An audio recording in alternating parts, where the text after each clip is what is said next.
அனைவருக்கும் வணக்கம். இந்த பதிவு கிரியா யோகத்தால் 6 நிமிடத்தில் எனக்கு நடந்த ஒரு அதிசயத்தை பற்றிய பதிவு. அதை உங்கள்கிட்ட பகிர்ந்து கொள்ளணும்னா இந்த பதிவு நான் இப்போது போடுறேன். இன்று காலையில் எனக்கு என்னுடைய டாக்டர் கால் பண்ணாங்க. கால் பண்ணோன்னா அவங்க கடந்த ஒரு வாரமாக அவங்களுக்கு ஒரு உடல்நிலை சரியில்லை, அதனால் அவங்க காலேஜுக்கும் போகலை. ஸோ இன்றைக்கி காலையில் அவங்க கால் பண்ணோன்னே, ஏன்னா இன்றைக்கி தான் மண்டே காலேஜுக்கு போக போகிறேன்னு சொல்லியிருந்தாங்களா, அதனால நான் காலையில் பேசிவிட்டு என்னப்பா காலேஜுக்குலாம் போயிட்டீங்களான்னு சொல்லி கேட்டுட்ருந்தேன். எல்லாம் ஓகே ஆகிட்டு போயிட்டாங்கம்மா அப்படின்னு. திடீர்னு அவங்க காலையில் கால் பண்ணும்போது பயங்கரமாக அழுதாங்க. எனக்கு என்னென்னா ஒரு வாரமாக அவங்களுக்கு உடம்பு சரியில்லைன்னு சொல்லியிருந்ததுனால ஒருவேளை அந்த பெயினில் அழுறாங்களா, உடம்பு திருப்பி அவங்களுக்கு ஏதோ செய்தா அப்படின்னு நினச்சிட்டு, என்னடா ஏமா அலறீங்க, என்ன செய்யுதுன்னா அவங்க ஆர்கிடெக்சர் படிக்கிறாங்க.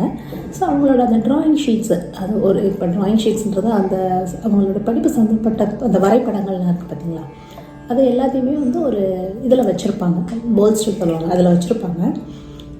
அதில் ஃபுல்லாக வச்சுருந்து அதெல்லாம் என்னென்னா அவங்க இத்தனை நாளாக அவங்க உடம்பும் சரியில்லாமல் அவங்க செஞ்ச ட்ராயிங்ஸ், அவங்க இதுக்கு முன்னாடி செஞ்ச ட்ராயிங்ஸ் எல்லாத்தையுமே அந்தளுடைய இதில் தான் வச்சுருந்துருக்காங்க.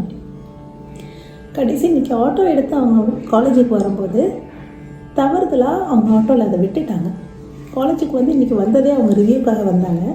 வந்து பார்த்தா அவங்களுக்கு அது காரணம்னு ஞாபகம் வந்திருக்கு, நம்ம ஆட்டோலேயே தவற விட்டுட்டோன்னு. இது நாள் முடிக்க அவங்க ஆட்டோ அவங்க புக் பண்ணி அந்த புக் பண்ண ஆட்டோவில் ஏறி வருவாங்க. இன்றைக்கி எதிர்பாராத விதமாக அவங்க மூவிங் ஆட்டோவில், அவங்க வீட்டு வாசலுக்கு வந்திருக்காங்க, அவங்க ஆட்டோ வந்தோன்னே அந்த ஆட்டோவில் ஏறி வந்துட்டாங்க. அவங்களுக்கு அது ஒரு பயம், எந்த ஆட்டோக்கார் யாருன்னு ட்ராக் பண்ண முடியாது, ஆட்டோ நம்பர் தெரியாது, எப்படி என்னோட அந்த 1 வருஷத்துக்கான உழைப்பு, என்னுடைய ட்ராயிங்ஸ் எல்லாமே அதில் இருக்குமான்னு சொல்லிட்டு பயங்கரமாக அழுதாங்க. இது நடந்தது 12:06 என்னோடய டயத்துக்கு 12:06 மதியம் நடந்தது.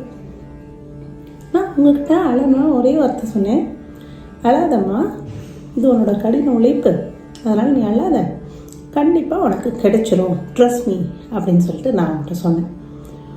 உடனே நான் இன்றைக்கி எனக்கு 7ஆம் நிலை 48ஆம் நாள் முடிச்சிருக்கேன். காலையில் கிரியா முடிச்சிருக்கேன். நான் குரூப்பில் எல்லாத்தையும் சொல்லிட்ட பிறகு எல்லோரும் எனக்கு வாழ்த்து சொன்னாங்க. அவங்களுக்கு எல்லாருக்கும் நன்றி. அவங்கள்ட்ட சொன்னதுக்கப்புறம் எனக்கு நான் 1 நிமிஷம், நான் ஆஃபீஸில் இருக்கும்போது 1 நிமிஷம் கண்ணை மூடி, நான் இந்த கலையை முழு மனதுடன் என்னுடைய குருவோட ஆசீர்வாதத்தோட டெய்லி நான் செஞ்சிட்ருக்கேன்.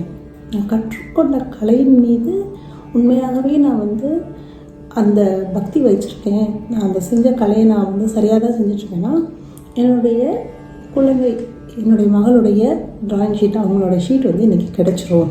ஏன்னா நான் அவங்களுக்கு ஏன்னா அவங்க அழுது என்கிட்ட பேசும்போது கூட நான் அந்த ஒரு நிதானத்தால், இப்போ கிரியா பண்ணும்போது நமக்கு ஏற்படுற அந்த நிதானத்தால் தான் நான் அவங்களுக்கு சொல்லி கண்டிப்பாக எனக்கு கிடச்சிருண்டா அப்படின்னு சொல்லியிருந்தேன். இது உண்மையிலே இது ஒரு மிகப்பெரிய அதிசயம்தான். கரெக்டாக 12:06 எனக்கு கால் பண்ணவங்க 12:12 திருப்பி எனக்கு கால் பண்ணுறாங்க. அவங்க கால் பண்ணும்போதே நானே என்ன கிடச்சிருச்சா அப்படின்ற வார்த்தை தான் நான் சொன்னேன்.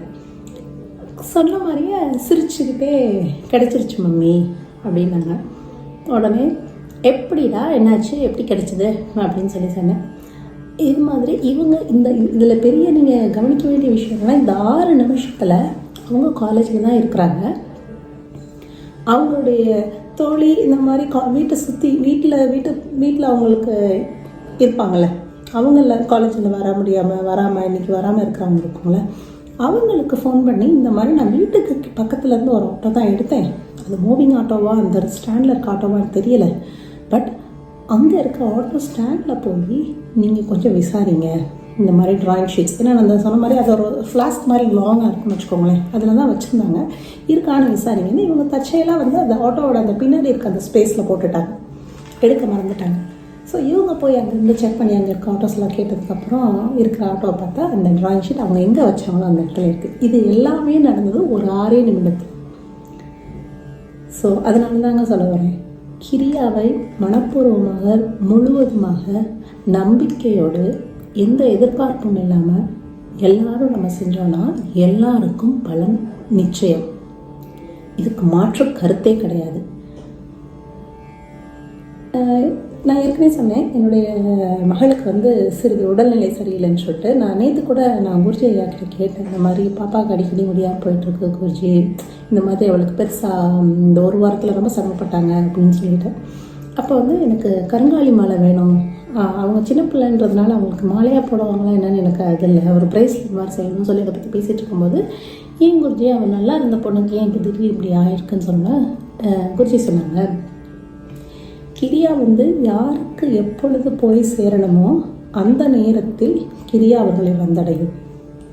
இப்போ பாப்பாவுக்கு உடலில் இந்த உபாதை ஏற்பட்டதோட காரணமே பாப்பா இந்த வருடம் மகாசிவன் ராத்திரி என்று கிரியா எடுக்கணுன்றதுக்காக கூட இருக்கலாம். அதனால இது கடவுளுடைய ஒரு லீலைன்னு வச்சுக்கோமா. அதனால் இந்த வருஷம் அவங்கள கிரியாவில் வந்து உட்கார சொல்லு அப்படின்னு சொன்னாங்க. நானும் சொன்னேன், குருஜி அவள் இந்த மாதிரி லீவ்லாம் போட்டதுனால என்னால் எப்படி அவளை கூட்டிகிட்டு வந்து உட்கார முடியும், மொதல் அவள் சின்ன பிள்ளை அதை ஒத்துக்க மாட்டாள், அவனுக்கும் அந்த இன்னும் அந்தளவுக்கு காலேஜ் படிக்கிற பிள்ளைங்களெல்லாம் நம்ம இதை சொல்லி புரிய வைக்கிறது கொஞ்சம் இதாக இருக்குமே குருஜி அப்படின்னு. இல்லைம்மா நீ சொல்லு, கண்டிப்பாக அவங்க வருவாங்க அப்படின்ற மாதிரி சொன்னாங்க. இன்றைக்கி அதே மாதிரி விராக்கள் மாதிரி அவளுக்கே அவளுடைய ட்ராயிங் ஷீட், அவளோட ஒரு வருட உழைப்பு வந்து தொலைஞ்சிச்சுன்னு போது அவங்க அவ்வளோ அழுது அவங்க இது பண்ணும்போது நான் அவங்ககிட்ட இதே வார்த்தை சொன்னேன், அம்மா கிரியா பண்ணுறதுனால உறுதியாக சொல்கிறேன், அவன் ட்ராயிங் ஷீட் கிடைக்காதுன்னு நினைக்காத, கண்டிப்பாக அவனுக்கு கிடைச்சிரும். அந்த ஒரு நம்பிக்கை அவங்களுக்கு நான் கொடுத்தேன். அந்த நம்பிக்கையும் அந்த உண்மையும் நடந்தது எனக்கு. அதனால் இதை தான் அவங்க எல்லாருக்கிட்டையும் ஷேர் பண்ணணும்னு நினச்சேன். ஸோ அனைவரும் இந்த வருடம் மகாசிவன் ராத்திரி அன்று உங்களுடைய குடும்பத்தையும் உங்கள் குடும்பத்தில் உள்ள நபர்களையும் குழந்தைகள் இருந்தால் அவங்களையும் அவசியம் கிரியாவுக்கு அழைச்சிட்டு வாங்க. அவங்க எல்லாரையும் கிரியாவில் சந்திப்போம் என்ற மிகப்பெரிய நம்பிக்கையோட நன்றி, வணக்கம்.